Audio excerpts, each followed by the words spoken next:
और अरब की सबसे बड़ी ब्रेकिंग न्यूज ये है कि ईरान के सुप्रीम लीडर अयतुल्ला अल खमेनी ने अपने बेटे मुस्तफा खमेनी को उत्तराधिकारी चुन लिया है। हालांकि अभी इसका आधिकारिक ऐलान नहीं हुआ है।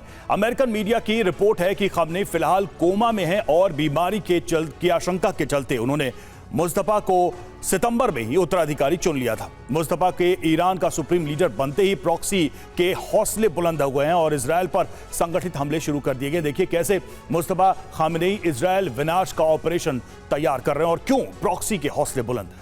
ईरान में नए सुप्रीम लीडर का चुनाव हो चुका है। खामेनी की सत्ता के उत्तराधिकारी का चुनाव होते ही प्रॉक्सी के हौसले बुलंद हैं और 17 नवंबर की रात इजरायल के कई शहरों पर प्रॉक्सी संगठनों ने 3 दिशाओं से बारूद बरसाया है।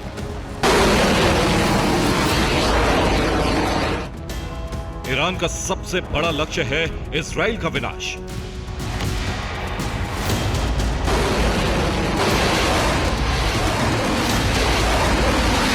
इस लक्ष्य को पूरा करने के लिए ईरानी नीतियों और रणनीतियों को अयतुल्ला अली खामनेई ने 35 साल तक संभाला।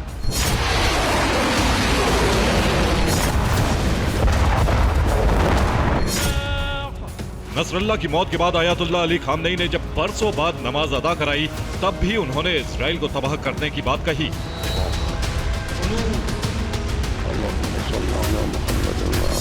और जिहाद का प्रतीक बन चुकी एक राइफल लेकर ग्रैंड मस्जिद तेहरान में जनता के सामने आए थे। लेकिन उनके हाव भाव और आवाज पर उम्र का असर दिख रहा था। इस शोक सभा के बाद खामनेई सार्वजनिक जीवन में नजर नहीं आए और अब रिपोर्ट है कि खामनेई बीमारी के चलते कोमा में। रिपोर्ट है कि अयतुल्ला अली खामनेई का उत्तराधिकारी उनके दूसरे बेटे मुस्तफा खामनेई को चुन लिया गया है। रिपोर्ट्स के मुताबिक ईरान की एक्सपर्ट असेंबली ने 26 सितंबर को ही ईरान के नए सुप्रीम लीडर का चुनाव कर लिया था। खुद खामनेई ने असेंबली के 60 सदस्यों को बुलाकर गोपनीय तरीके से उत्तराधिकारी पर फैसला लेने को कहा था। असेंबली ने सर्वसम्मति से मुस्तफा के नाम पर सहमति जताई है। ईरान के नए सुप्रीम लीडर अयतुल्ला अली खामनेई के छोटे बेटे मुस्तफा खामनेई होंगे। मुस्तफा खामनेई के नाम का चुनाव होते ही प्रॉक्सी संगठनों ने इजराइल पर ताबड़तोड़ बारूदी बारिश शुरू कर दी। 17 नवंबर की रात को इराकी रेजिस्टेंस ने इजराइल की पोर्ट सिटी इलात पर ड्रोन और रॉकेट हमले किए। इलाक में हमलों के अलर्ट सायरन गूंजने लगे और लोग शेल्टरों की तरफ भागने लगे। अलर्ट सायरन बजते ही इजराइल के एयर डिफेंस सिस्टम एक्टिवेट हो गए और इजरायली आसमान में आग और धुएं की लकीरें छोड़ती मिसाइलें नजर आने लगी। लेकिन अरब मीडिया का दावा है कि इजरायली डिफेंस सिस्टम की मिसाइल इराकी रेजिस्टेंस के ड्रोन को रोकने में नाकाम रही। इजरायली डिफेंस सिस्टम की एक मिसाइल इलाक पोर्ट के नजदीक गिरी। इसके अलावा इजरायली डिफेंस सिस्टम की एक मिसाइल जॉर्डन की सीमा में गिरने की भी रिपोर्ट है।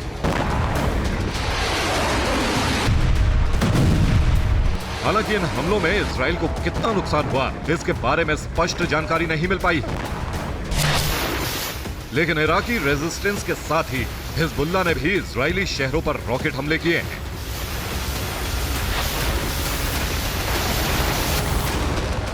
हिजबुल्लाह सहित ईरान के शिया प्रॉक्सीज को जितने बड़े पैमाने पर समर्थन अयतुल्ला के शासनकाल में मिलता रहा है, उससे कहीं ज्यादा समर्थन मुस्तफा के शासनकाल में मिलना तय माना जा रहा है।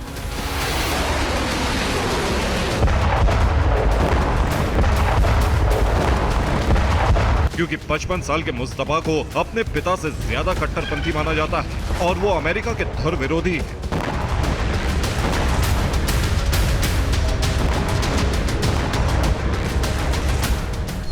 मुस्तफा खामनेई राष्ट्रपति रईसी की मौत के बाद सुर्खियों में आए थे। उन्हें ईरान का अगला राष्ट्रपति माना जा रहा था, लेकिन उन्हें लेकर अयतुल्ला अली खामनेई की योजना बड़ी थी। पहली बार 2009 में मुस्तफा दुनिया की नजरों में आए थे। तब राष्ट्रपति चुनाव में कट्टरपंथी नेता महमूद अहमदी नेजाद को सुधारवादी नेता मीर हुसैन मौसावी पर जीत मिली थी। सुधारवादी नेताओं ने दावा किया कि चुनाव में भारी पैमाने पर गड़बड़ी हुई। इसके बाद लाखों लोग सड़कों पर उतर आए थे। मुस्तफा ने ईरान में जारी विरोध प्रदर्शनों को सख्ती से कुचला, जिसमें कई लोग मारे गए। कहा जाता है कि ईरान की खुफिया और दूसरी सरकारी एजेंसियों में मुस्तबा के लोग बैठे हुए हैं और इजराइल के फिलिस्तीनी वर्ग में उनका बड़ा नेटवर्क है। गाजा की जंग के बाद मुस्तबा अली खामनेई ने ही पर्दे के पीछे से ईरान की विदेश नीति और प्रॉक्सी ऑपरेशन को गाइड कर रहे थे। इजरायली हमले में हसन नसरल्ला की मौत के बाद नईम कासिम को तेहरान शिफ्ट करने के पीछे भी मुस्तबा की रणनीति थी। अक्टूबर के महीने में ईरान के विदेश मंत्री अब्बास अराक्ची को विशेष विमान से लेबनान मुस्तबा ने ही भेजा था और इस विमान में नईम कासिम को तेहरान लाया गया था। मुस्तबा खामनेई सार्वजनिक जगहों पर कम नजर आते हैं और खामोशी से काम करना उनका अंदाज है। अब मुस्तबा ने प्रॉक्सी वॉर का नया प्लान बनाया है।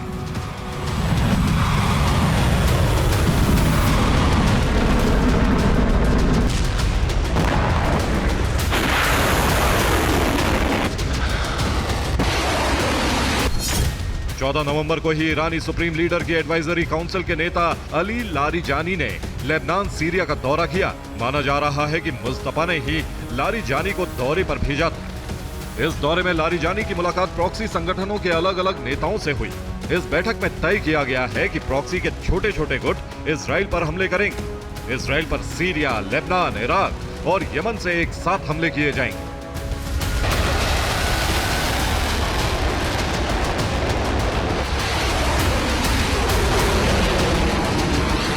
मुस्तफा के सुप्रीम लीडर बनने की जानकारी भी इसी बैठक में दी गई और इसके बाद ही 15 नवंबर से इजराइल पर सभी संगठनों के हमले शुरू हो गए।